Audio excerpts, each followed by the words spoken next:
النبي منكم فلا يأخذ من شعره وأظفاره شيئا والتعليق بالإرادة ينافي الوجوب ولأنها لو كانت واجبة على المقيم لوجبت على المسافر لأنها لا يختلفان في الوظائف المالية كالزكاة وصار كالعتيرة. یہ متن اور شرح کی کچھ عبارت میں نے پڑھی، ترجمہ دیکھیے۔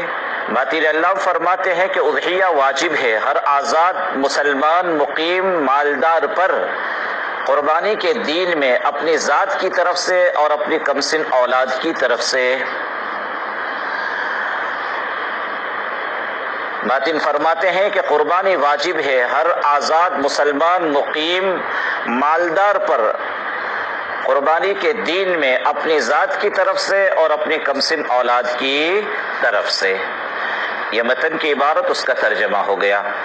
تو متن میں کہا الاضحیہ واجبۃ کہ قربانی واجب ہے، تب آگے امام مصنف رحمۃ اللہ علیہ شرح کرتے ہوئے فرماتے اما الوجوب فقول ابی حنیفۃ ومحمد وظفر والحسن واحدى الروایتین عن ابی یوسف رحمہم اللہ کہ بہرحال وجوب تو یہ امام ابو حنیفہ، امام محمد، امام ظفر اور امام حسن بن زیاد رحمۃ اللہ علیہ کا قول ہے، اور امام ابو یوسف رحمۃ اللہ علیہ سے مروی دو روایتوں میں کی ایک روایت ہے۔ تو وجوب کے قائل کون ہیں؟ امام ابو حنیفہ، امام محمد، امام ظفر اور امام حسن بن زیاد، اور امام ابو یوسف رحمۃ اللہ علیہ سے مروی دو روایتوں میں سے ایک روایت بھی وجوب کی ہے۔ یہاں والحسن الف لام کے ساتھ اس کو ذکر کیا، الف لام عہدی ہے، یعنی الحسن المعہود وهو حسن بن زیاد رحمہ اللہ تعالی وهو تلمیذ ابی حنیفہ رحمہ اللہ۔ تو جب بھی ہماری کتب فقہ میں الحسن الف لام کے ساتھ آئے تو اس سے مراد حسن ابن زیاد رحمۃ اللہ علیہ کی شخصیت ہے۔ وَإِحْدَى الرِّوَایَتَيْنِ عن ابی یوسف، اور امام یوسف رحمۃ اللہ علیہ سے مروی دو روایتوں میں کی ایک روایت۔ تو گویا امام ابو یوسف، امام محمد اور امام ظفر اور حسن ابن زیاد یہ امام حنیفہ رحمۃ اللہ علیہ کے ساتھ وجوب کے قول میں شریک ہے۔ وعنہ ای ان ابی یوسف رحمہ اللہ تعالی انہا سنت، اور امام یوسف رحمۃ اللہ علیہ سے مروی دوسرے روایت کے مطابق اضحیہ سنت ہے۔ انہا ای ان الاضحیہ سنت، کہ اضحیہ یہ کیا ہے؟ سنت ہے۔ ذکرہ فی الجوامع، اس کو امام ابو یوسف رحمۃ اللہ علیہ نے جوامع میں ذکر کیا۔ ذکر کا فاعل امام ابو یوسف رحمۃ اللہ علیہ ہے، اور جوامع یہ امام ابو یوسف رحمۃ اللہ علیہ کی تالیف کردہ کتاب ہے جو آپ نے فن فقہ میں تالیف فرمائی ہے۔ تو جوامع میں اپنی اس تالیف میں، اپنی اس مصنف میں امام یوسف رحمۃ اللہ علیہ نے ذکر کیا ہے کہ اضحیہ یہ سنت ہے۔ تو گویا امام یوسف رحمۃ اللہ علیہ کی دوسری روایت سنت کی ہے۔ وہو قول الشافعی رحمہ اللہ تعالی، اور یہی امام شافعی رحمۃ اللہ علیہ کا قول ہے۔ گویا امام شافعی رحمۃ اللہ علیہ کی نزدیک قربانی سنت ہے، واجب نہیں ہے۔ وذکر الطحاوی رحمہ اللہ تعالی ان علی قول ابی یوسف واجبتاً وعلی قول ابی یوسف ومحمد سنتاً معقدتاً، اور امام طحاوی رحمۃ اللہ علیہ نے ذکر کیا ہے کہ ان علی قول ابی حنیفہ واجبتاً، کہ امام حنیفہ رحمۃ اللہ علیہ کے قول کے مطابق اضحیہ واجب ہے۔ جی، تو ان علی قول ابی حنیفہ واجب، کہ امام حنیفہ رحمۃ اللہ علیہ کے قول کے مطابق یہ کیا ہے؟ واجب ہے۔ اور امام ابو یوسف اور امام محمد رحمۃ اللہ علیہ کے قول کے مطابق سنت مؤکدہ ہے۔ اس کو ذکر کیا ہے امام طحاوی نے۔ تو امام طحاوی نے اختلاف کو ایک دوسرے انداز سے ذکر کیا کہ صرف امام ابو حنیفہ رحمۃ اللہ علیہ کے قول کے مطابق اضحیہ واجب، اور امام ابو یوسف اور امام محمد رحمۃ اللہ علیہ کے قول کے مطابق اضحیہ کیا ہے؟ سنت ہے۔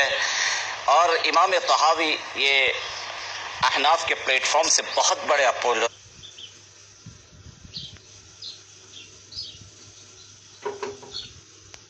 ہے، بہت بڑے فقیہ اور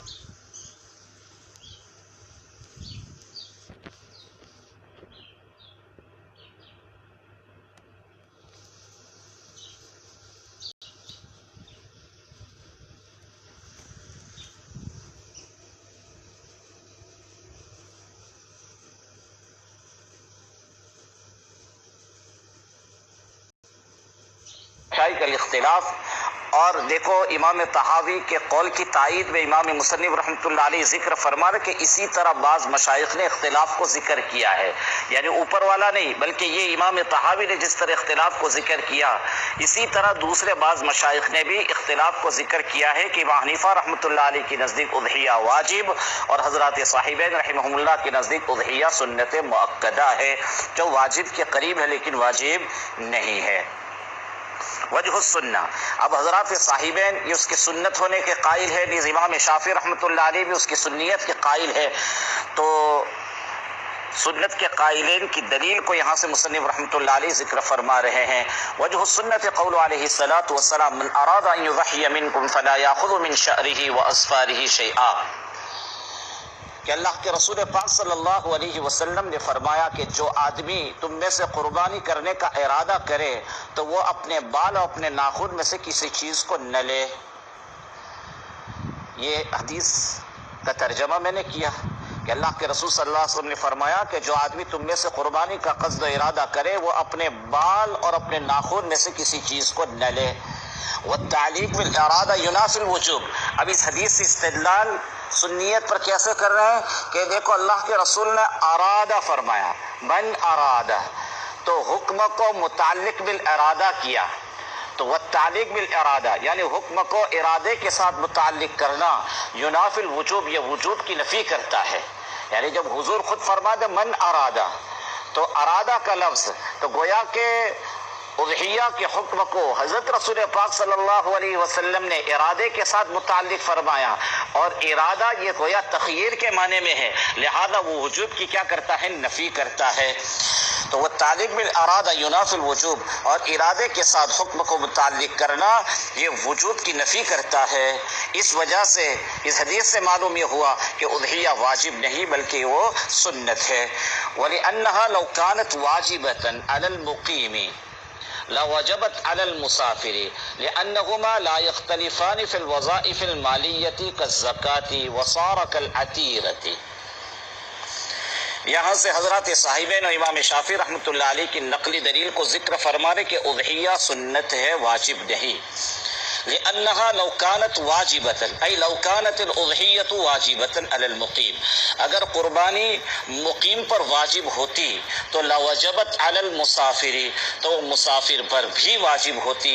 لأنهما لا يختلفان في الوظائف المالية، اس لیے کہ مقیم اور مسافر دونوں مختلف نہیں ہوتے ہیں وظائف مالیہ میں. لأنهما کی ضمیر کا مرجع ہے المقیم والمسافر. جی، اور یہاں وظائف مالیہ کہا کہ مقیم اور مسافر دونوں مختلف نہیں ہوتے وظائف مالیہ میں، یعنی جو حکم مقیم کا ہوتا ہے وظیفہ مالیہ میں وہی حکم کس کا ہوتا ہے، مسافر کا بھی ہوتا ہے. تو وظیفہ مالیہ میں مقیم اور مسافر کے حکم میں کوئی فرق نہیں ہوتا. جی، کالزکاتی، جیسے کہ زکوٰۃ، مثال میں پیش کیا کہ جیسے زکوٰۃ، کہ زکوٰۃ جس طرح مقیم پر واجب ہے، یعنی کوئی آدمی اپنے وطن میں ہو، اپنے مکان پر ہو اور حولان حول ہو جائے اور نصاب اس کے پاس مکمل ہو، تو تمام شرائط کے پائے جانے کے بعد اس پر زکوٰۃ کیا ہو جائے گی، واجب ہو جائے گی. تو مقیم پر بھی زکوٰۃ کا وجوب. لیکن اگر وہ آدمی سال کے اختتام سے کچھ پہلے اگر سفر اسے درپیش ہو اور وہ سفر شرعی ہو، مثال کہ وہ اپنے وطن سے نکل کر فرانس چلا گیا، برطانیہ چلا گیا، یا یہ بمبئی چلا گیا، کلکتہ چلا گیا، کہیں بھی چلا گیا، اور حالت سفر میں زکوٰۃ کی کیا ہے، نصاب کی مدت پوری ہوتی ہے، حولان حول کی تکمیل ہوتی ہے، تو اس صورت میں حالت سفر میں بھی اس پر زکوٰۃ کو ادا کرنا کیا ہو جائے گا، واجب ہو جائے گا. ایسا نہیں کہ اب حالت سفر میں ہے تو زکوٰۃ کا وجوب ابھی موقوف رہے گا، نہیں. تو یہ کہہ رہے کہ جیسے زکوٰۃ یہ وظیفہ مالیہ ہے، جب یہ وظیفہ مالیہ ہے تو اس میں مسافر اور مقیم کے درمیان کوئی فرق نہیں کہ مقیم تو مقیم پر بھی حولان حول کے بعد زکوٰۃ کی ادائیگی واجب ہوگی، اور مسافر پر بھی حولان حول کے بعد اور شرائط کے مکمل ہونے کے بعد زکوٰۃ کی ادائیگی کیا ہوگی، واجب ہوگی. تو دیکھو یہاں زکوٰۃ وظیفہ مالیہ ہے، اور اس وظیفہ مالیہ میں مقیم اور مسافر کے حکم میں کوئی فرق نہیں کہ جس طرح مقیم پر زکوٰۃ کا وجوب ہے اس طرح مسافر پر بھی زکوٰۃ کا وجوب ہے. اور آگے فرما رہے ہیں وَصَارَ كَالْعَتِيرَةِ، اور یہ تو عتیرہ کی طرح ہو جائے گا، یہ بھی اس کے عکس ہیں. یعنی عتیرہ کس کو کہا جاتا ہے؟ عتیرہ کی مختلف وضاحتیں ہیں. ایک وضاحت تو یہ ہے کہ رجب کے مہینے میں اللہ کے نام پر بنیت قربت جانور کو ذبح کرنا، اس کو عتیرہ کہا جاتا ہے. زمانے جاہلیت میں لوگ اس طرح کرتے تھے کہ رجب کے مہینے میں اللہ کے نام پر بنیت قربت لوگ جانور کو ذبح کرتے تھے. پھر ابتدا اسلام میں بھی مسلمانوں نے یہ طریقہ رکھا، بعد میں یہ حکم منسوخ ہو گیا. تو یہ ہے عتیرہ. تو عتیرہ کا حکم یہ تھا کہ مسافر پر عتیرہ کا وجوب نہیں تھا، بلکہ عتیرہ مستحب کے درجے کا عمل تھا. تو مسافر پر وجوب نہیں تو مقیم پر بھی عتیرہ کا وجوب نہیں تھا. تو جس طرح عتیرہ، یہ بھی وظیفہ مالیہ، یہ اضحیہ کے مشابہ ہیں، تو جس طرح عتیرہ میں مسافر پر عتیرہ کا وجوب نہیں تھا، اسی طرح مقیم پر بھی عتیرہ کا وجوب نہیں. تو دیکھو جیسے عتیرہ مسافر پر واجب نہیں، اسی طرح عتیرہ مقیم پر بھی واجب نہیں. اور زکوٰۃ جس طرح مقیم پر واجب ہے مسافر پر بھی واجب. تو طرد و عکس کے طریق سے مصنف رحمۃ اللہ علیہ استدلال کر رہے ہیں کہ وظیفہ مالیہ میں مسافر اور مقیم کے حکم میں کوئی فرق نہیں. اگر وجوب ہے تو دونوں کے لیے وجوب، اور اگر عدم وجوب ہے تو دونوں کے لیے عدم وجوب. ایسا نہیں کہ مقیم کے لیے حکم اور ہو اور مسافر کے لیے حکم اور ہو، مقیم کے لیے حکم وجوب کا ہو اور مسافر کے لیے حکم عدم وجوب کا ہو، ایسا نہیں ہو سکتا. جی تو اب کیا کہہ رہے ہیں کہ لأنها لو كانت واجبا على المقیم، کہ اگر اضحیہ واجب ہوتی مقیم پر، قربانی اگر واجب ہوتی مقیم پر، لوجبت علی المسافر، تو ایسی صورت میں قربانی مسافر پر بھی واجب ہوتی. ایسی صورت میں قربانی مسافر پر بھی واجب ہوتی. اب جب مسافر پر قربانی واجب نہیں تو مقیم پر بھی اس کا وجوب نہیں ہونا چاہیے. یہ ہے استدلال کہ اضحیہ کا وجوب مسافر پر نہیں، جب مسافر پر نہیں تو مقیم پر بھی اضحیہ کا وجوب نہیں ہونا چاہیے. لأنهما لا يختلفان في الوظائف المالیہ، اس لیے کہ مقیم اور مسافر دونوں مختلف نہیں ہوتے ہیں وظائف مالیہ میں. کالزکوٰۃ، جیسے زکوٰۃ. وصار کالعتیرہ، اور یہ بالکل عتیرہ کی طرح ہو جائے گا. دیکھو یہاں وظائف مالیہ فرمایا کہ وظائف مالیہ میں مقیم اور مسافر دونوں مختلف نہیں، دونوں کا حکم یکساں ہوتا ہے. مالیہ لا کر احتراز مقصود ہے وظائف بدنیہ، اس لیے کہ وظائف بدنیہ میں مقیم اور مسافر کے حکم میں فرق ہوتا ہے. کالصلاۃ، جیسے نماز، کہ مقیم کو اتمام کرنا ہے، پوری 4 رکعت نماز پڑھنی ہے، جبکہ مسافر کے لیے کیا ہے قصر کا حکم ہے، اسے کنسیشن ملتا ہے. تو یہ وظیفہ بدنیہ ہے، وظیفہ بدنیہ میں مقیم اور مسافر کے حکم کے مابین کیا ہوا؟ فرق ہوا. جی اسی طرح صوم، کہ مقیم اگر تندرست ہے، صحیح سالم ہے، تو ایسی صورت میں اس کو روزہ رکھنا فرض ہے، ضروری ہے رمضان کے مہینے میں. لیکن اگر کوئی آدمی حالت سفر میں ہو تو اگرچہ صحت مند ہو، اس کے باوجود بھی اسے روزے کو مؤخر کرنے کا حق ہے، اجازت ہے.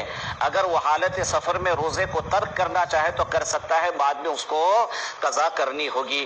تو دیکھو روزہ یہ وظیفہ بدنیہ ہے، بدنی عبادت ہے، تو اس میں مقیم اور مسافر کے حکم میں کیا ہے؟ فرق ہے. مقیم اور مسافر کے حکم میں فرق ہے. اسی وجہ سے اگر مقیم رمضان کے مہینے میں روزہ رکھنے کے بعد بلا وجہ اس کو کیا کرتا ہے؟ بلا وجہ اس کو توڑ دیتا ہے، روزے کو افطار کر لیتا ہے، تو ایسی صورت میں قضا کے ساتھ کفارہ لازم آتا ہے. لیکن مسافر حالت سفر میں روزہ رکھتا ہے اور اگر اس نے روزے کو توڑ دیا تو ایسی صورت میں اس پر قضا ہے، کفارہ نہیں ہے. تو دیکھو وظیفہ بدنیہ میں مقیم اور مسافر کے حکم کے مابین کیا ہے؟ فرق ہے. اس لیے یہاں وظائف مالیہ لا کر وظائف بدنیہ سے احتراز مقصود ہے. خیر، یہ پوری قیاسی دلیل آپ کی سمجھ میں